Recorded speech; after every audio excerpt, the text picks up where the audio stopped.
Okay, let's talk about composition. And you're going to go through a whole slew of formal elements today. All right. So I'm going to hit on some of the ones that are a little bit trickier. Okay. Everyone knows what balance is when you're balancing things. Guess what? In art, you have to visually balance things too. When the composition doesn't look right or looks too heavy or too, empty and that's sort of a squint and look and wait. It's a visual weight is what you're kind of looking for. In my studio classes, I always have my students step back from their work and kind of squint at their work and kind of say, what does it need visually to make the thing look balanced? And that is something that just takes practice and judgment over and over again. Composition is all about placing things, planning for things either on the page as an artist, where you're going to place them, where you're going to put them, and things like that, so that it goes the way you want it, okay? It delivers the message or the purpose that you want. Same way with sculpture, except you're working in 3 dimensions.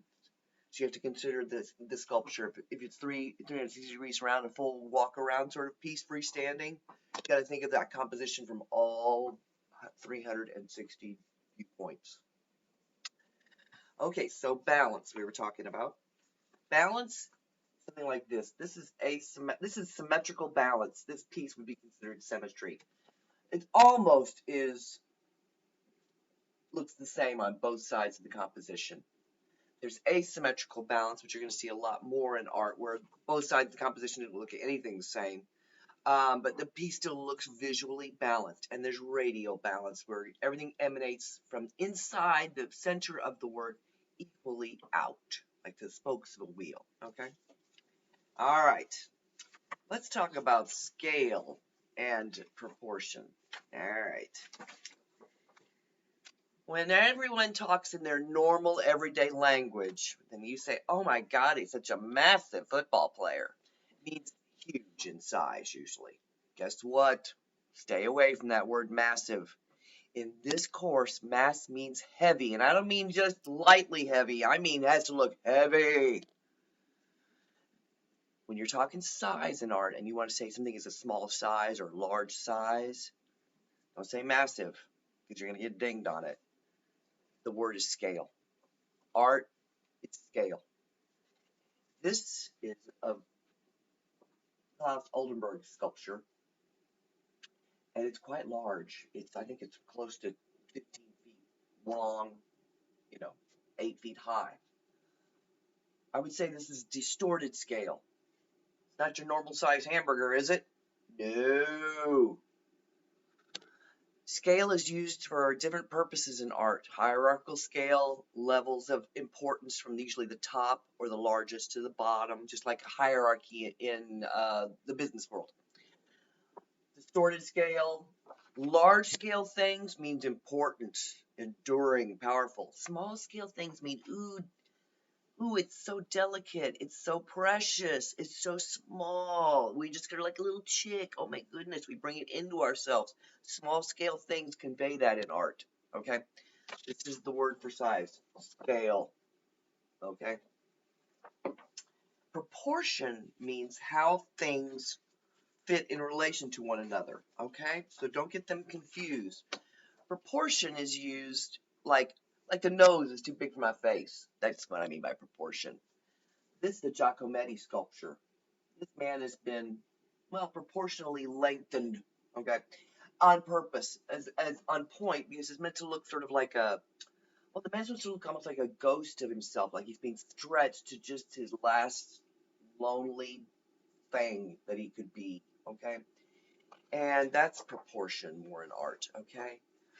Let's see. Let's talk about unity and variety. There's lots of different types of unity. Conceptual unity is when you take something that's very complicated and use formal elements in the artwork, like you've repeated the same color over and over in an artwork, or the same shapes over and over are repeated throughout the composition, or maybe it's a couple of those things. And it gives it enough unity, even though it's a complicated piece, to look unified, and that's called compositional unity, okay? This piece has taken lots of different colors and things like that, but because there's similar shapes used through a lot of it, and similar colors are repeated throughout parts of it, it looks unified. Okay, that's unity in art. Okay, as well as balance. It's almost symmetrical. It's symmetrically balanced in a way. Okay, it's equal on both sides enough for it to be considered symmetrical balance. This work has a different type of unity and variety. Yes, they're all different dessert cakes. This is a T-boat painting of different cakes and things, desserts, cakes. Because they're all cakes, they've got conceptual, the idea behind them unifies them. Even though they're all different, which is a variety, they're unified by conceptual unity. That's conceptual unity. And variety, too. Variety adds spice, otherwise it gets boring. Okay? Alright, let's talk about emphasis and focal point. Who or what is the focal point, do you think? The main subject, where we're mean to look first in this artwork, this painting. Well, obviously, this early portrait of Prince Charles. The artist has used contrast and the fact that the flag's over above him and things like that. He's centered in the composition he's emphasizing him to make him the focal point. Like if I was to point at this work, I'd be emphasizing it so you would look at it. And the artist used lots of tricks in line, movement, contrast, anything that's meant to catch your attention. We're here. That's, you're emphasizing something to get you to the focal point. Rhythm, pattern, and randomness are the last ones. A pattern is where you take a motif and you repeat it in a structured manner, okay? This is my Andy Warhol sweatshirt. Each one of those tomato soup cans, one of those is the motif, because it's repeated over and over in a structured manner that you can somewhat expect. That makes this a field of pattern. Okay? This is the motif. It's repeated in a structured manner, one after another, row on top of row. That creates the pattern, the field of pattern. Okay, that's pattern.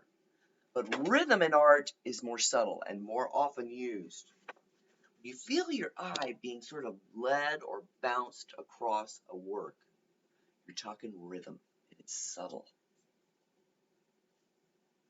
This is a painting called The Jungle.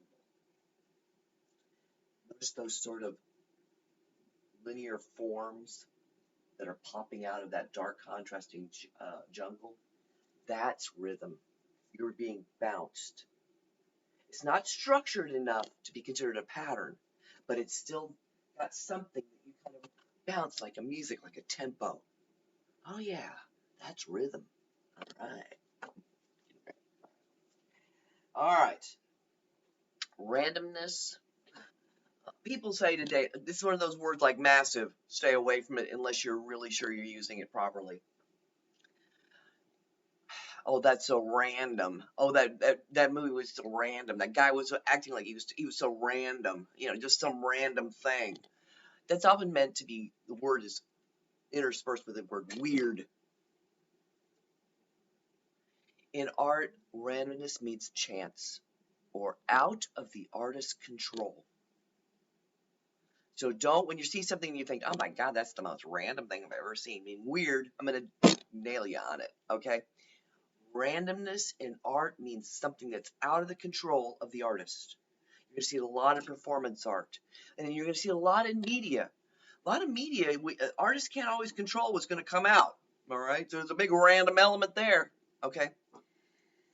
Today you're going to be doing an activity in the next couple days about composition. You're supposed to take a piece of something, a piece of paper, cloth, whatever, using some things, markers, paints, food, whatever. You make marks all over it.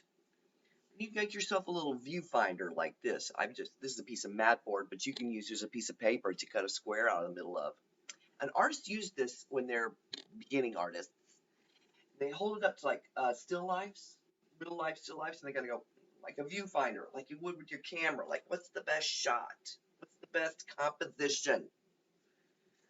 Take a look at this kind of dumb painting here that I picked out. You kind of go around and you go, oh, I really like the way this is much better compositionally. What about this? Yeah, no, not that. There, yeah, this. You know, that way you kind of pick and choose, all right? And that's what you're going to do. After you've made your mess first, or your big, you take a small viewfinder and you kind of judge which you think is the best composition, all right? Look for things like using the entire space, okay? Don't think of the dreaded DMV photo. Just try to stay away from a central composition. Try to engage all different parts of the picture plane, okay? Look for visual balance, okay? Look for variety and interest and maybe a focal point or not, okay? Maybe you like a way a certain mark looks and you want to keep that definitely in the composition. Go with that. But you're meant to choose some part of that original mess you made or swirls around with fingers and you dollop some junk on there, whatever you did. And then you kind of take your viewfinder and then you take the picture and turn that in. Okay? Good luck. Have a fabulous day.